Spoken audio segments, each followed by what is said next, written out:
Big Man Blastoise has always been a menace. It's one of the first Pokemon you think of that takes great advantage of Shell Smash to set up a sweep, and it kind of just makes sense that it's always used on the special side for strong options with things like Hydro Pump. But in terms of stats, it can be used as a physical sweeper, considering it's got only 2 less points. So to try to catch people off guard expecting the usual special variant, we're going to Shell Smash him into a physical threat. Its physical options are marginally worse in terms of power, but Stab Liquidation can definitely destroy some stuff, along with coverage and Ice Spinner, while also getting to remove potential terrain. We can pull out Terra Electric to help us defensively, and offensively to bop things with Terra Blast Electric for good coverage. Physical Shell Smash Blastoise is just a fun, different way to use the big man, and today we're throwing hands instead of cannons.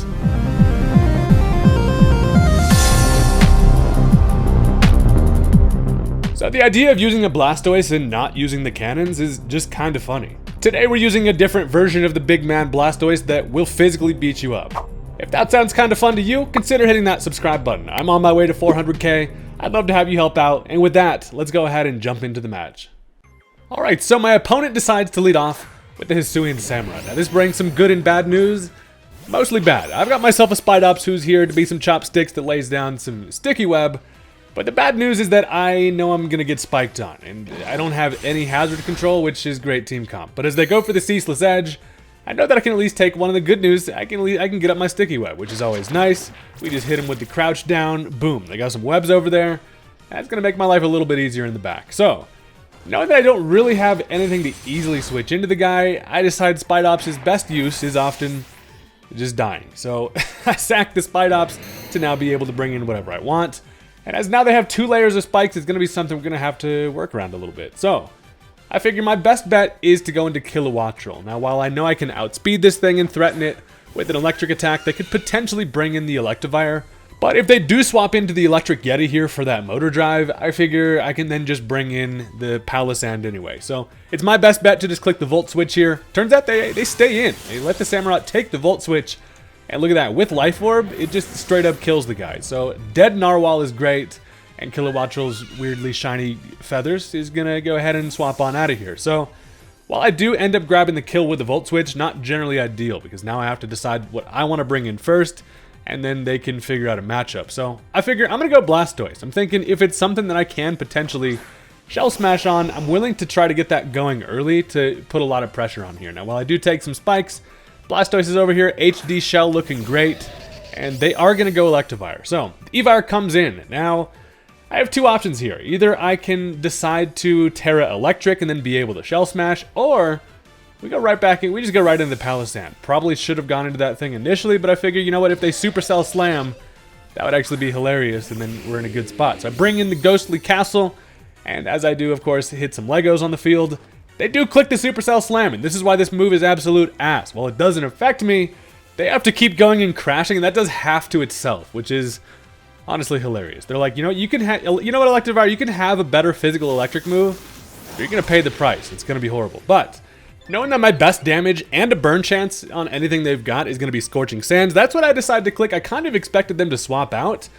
It turns out, however, they stay in, and to put some sand in the wound, they have an air balloon. I'm gonna be honest, I did not see the air balloon when this thing swapped in, so now I'm over here looking like a Sandcastle buffoon. But they now go for an Ice Punch after a Trailblaze, just taking Rocky Helmet chip all over the damn place, and I decided to just finish it off with a little Shadow Ball. Now, Stealth Rock probably would have been my optimal play there, knowing that they have to touch the Rocky Helmet to take me out.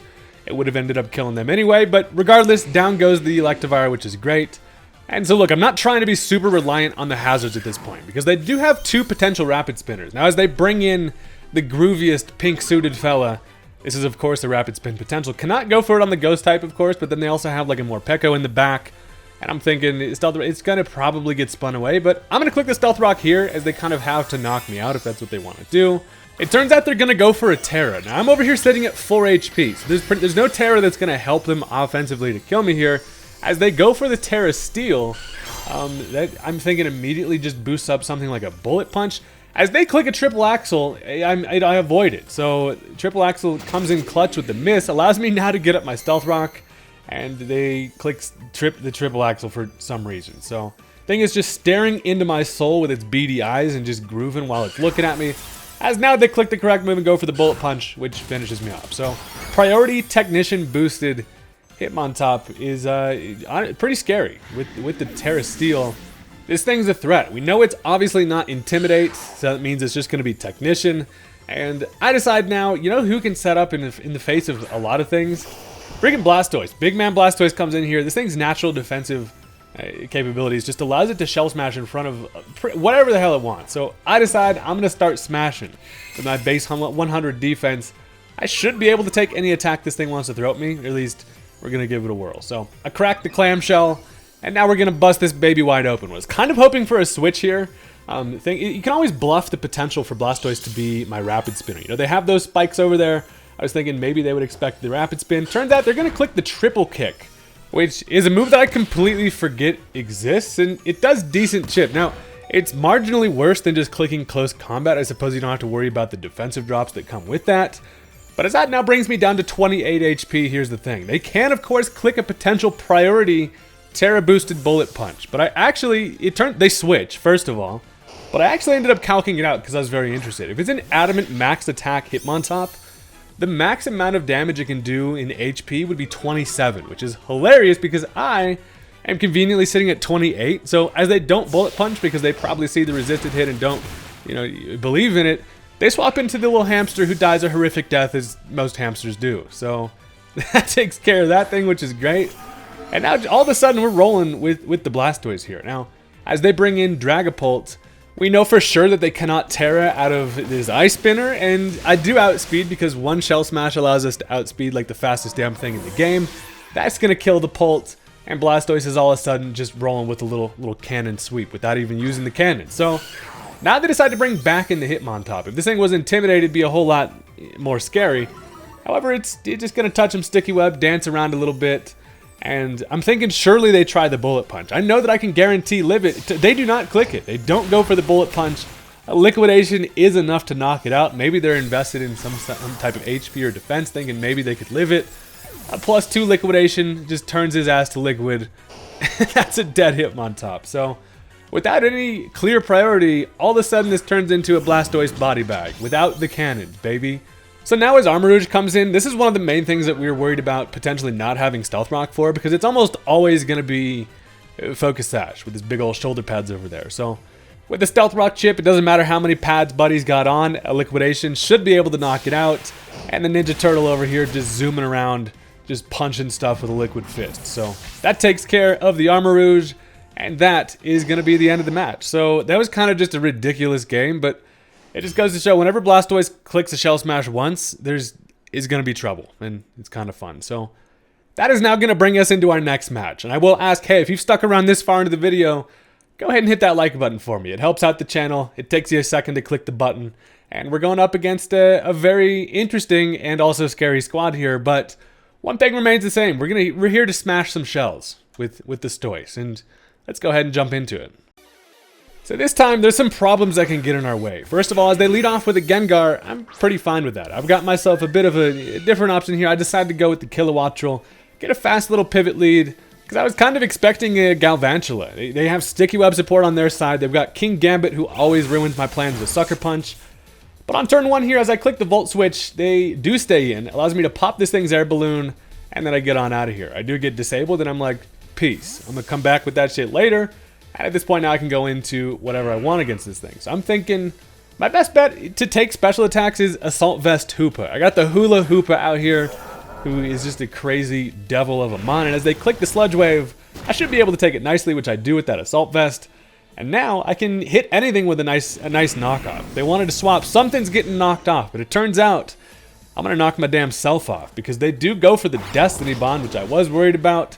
As I click the knockoff, I knock the Gengar out, but that is going to take me with it. So we start the game off 5-5 here from the start. Neither of us have our Sticky Webs up, and there's still some threats to be running around. So at this point on the empty battlefield, I decide, while there's no hazards or anything, I'm going to try to take advantage of, you know, the Spite Ops here. Why not, right? I have that Sash intact. I can set up some Sticky Web, and while they do bring in the menacing Blastoise is always interesting. It's like you never know if it's going to be support with a Rapid Spin or if it's going to Shell Smash.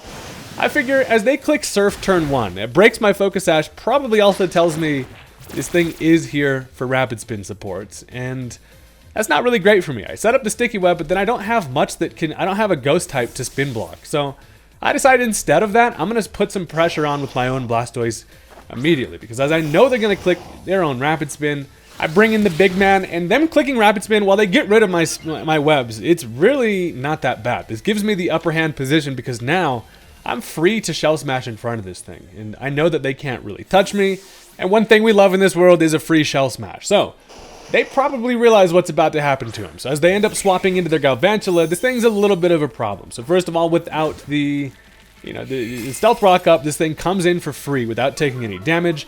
As I shell smash, I'm mainly worried about this thing being focus sash. Pretty much every Galvantula is going to be running sash. So I imagine they, are going to be able to live an attack here and then bop me with a thunder, but not if I have anything to say about it. So I get my White Red, brings my defenses to normal, and now this is why we love Electric Terra. I can bust that out knowing that then that should allow me to take a thunder if that's what they want to click. But then I also just have Terra Blast for, their own Blastoise. And in general, Terra Electric Blastoise just looks like fella's got a bright idea, and I love it. So we put the light bulb on our heads here, and that's going to be a pretty good insurance policy, because as I click the liquidation, of course it brings it down to 1 with that focus sash, which is unfortunate. But I'm like, go ahead and thunder me, buddy. That's fine with me. They're going to click the Thunder Wave instead. And that's another benefit of being electric type. You cannot be paralyzed, at least via T-Wave. And that's actually amazing. That's best case scenario, because now I can finish it off with a liquidation, and down goes the spider before it was able to get anything going. So that is amazing. Now, they have a Medicham. Generally, I imagine old Nippleny over here is Choice Scarf, in which case I should be able to outspeed and just kill it with the liquidation, which feels good. But instead, they have the Fake Out, so they're not running Choiced. The Fake Out's going to do some considerable chip, and while I flinch, they take some Life Orb recoil. And the main reason why that damage is unfortunate, we'll see here in a minute. So I am able to at least outspeed, finish the thing off with a liquidation because nothing is switching into this Blastoise. And now we got a little bit of a little early game sweep going with the stoise. The problem is now, freaking King Gambit comes in. And this is a bulky fella that even with a Shell Smash can take an attack here. And with that damage we've got from the Fake Out, I'm feeling like they probably can grab a kill here. So I go for the liquidation, get over half on the thing, which is very satisfying. But now as they've got the Kowtow Cleave, they turn my ass into turtle soup. And that does take care of me. So I think that Fake Out chip was important there. And while at least we, got rid of a couple big threats, Blastoise is going to go down a little earlier than we would like. So we've got some work to do here. And this King Gambit is by far the biggest threat to the squad. So there's a few things going for me. First of all, I can bring in the Dragonite. Now, we all know I've been working with the Choice Specs special attacking Dragonite because these things just kind of fun. Now, I realize they probably swap into the Blastoise here, trying to just tank a physical attack, which allows me to drop a Draco on his ass, which it does do over half, which is great. But after the special attack drop, I'm at a point where I cannot get the kill here. And I have a few things on my mind at this point. Surely the one thing that they have as their best win condition is going to be Sucker Punch King Gambit. With Supreme Overlord, that thing just becomes an absolute problem.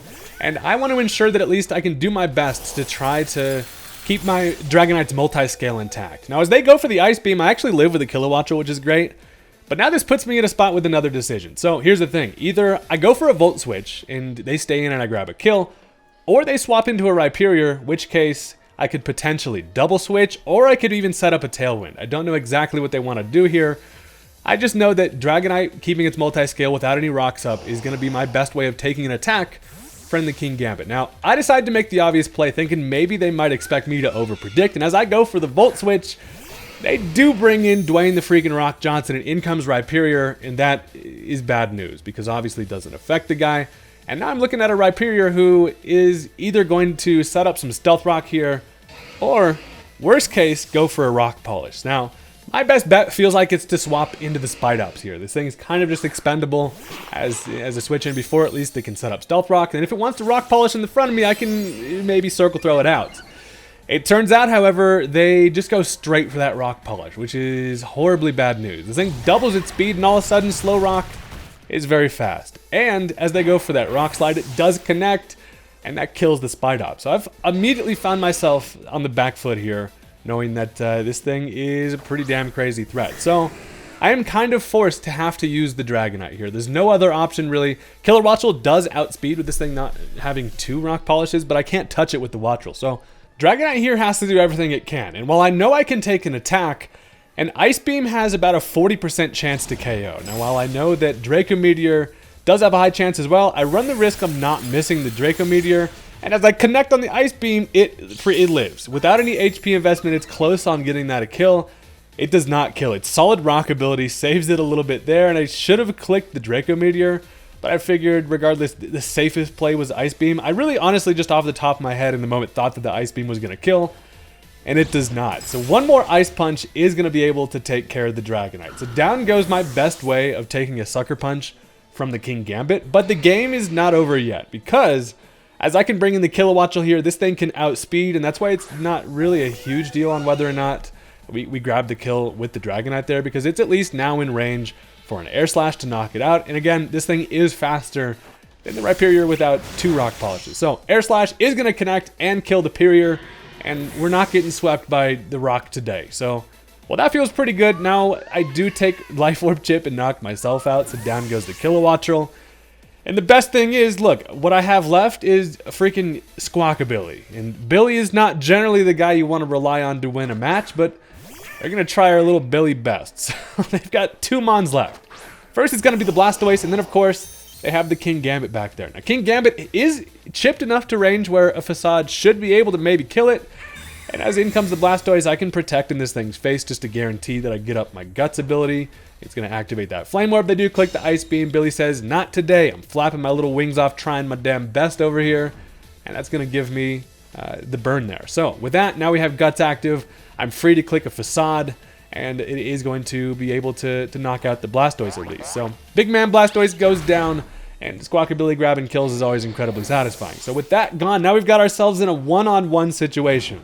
Maybe we can pull it back. It all is going to depend on Billy, which is not ideal because it's freaking King Gambit. This thing is the bane of my existence, and whenever there's a Gambit, there's a way. So it comes in. It is going to get its Supreme Overlord. It now basically has a built-in attack boost, and it all comes down to Billy. The only way I can win this match is by living a Sucker Punch, and as they go for it, I do. The parrot dies.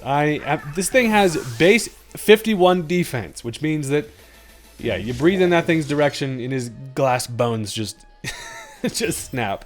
That's going to be the end of the game. I thought that really came right down to the wire and was still a really interesting match. It did make some misplays, that especially that matchup with Kilowattrel, them swapping in the Rhyperior there. Had I double switched into something like Dragonite or any other option, would have given me a much better chance. But regardless, still a really good game, and it's sometimes the way it goes. We like to showcase them all around here. And plus, I'm just over here having fun messing around. So thank you guys very much for watching. For real, I do appreciate all the support, and I will catch you guys next time. Peace out.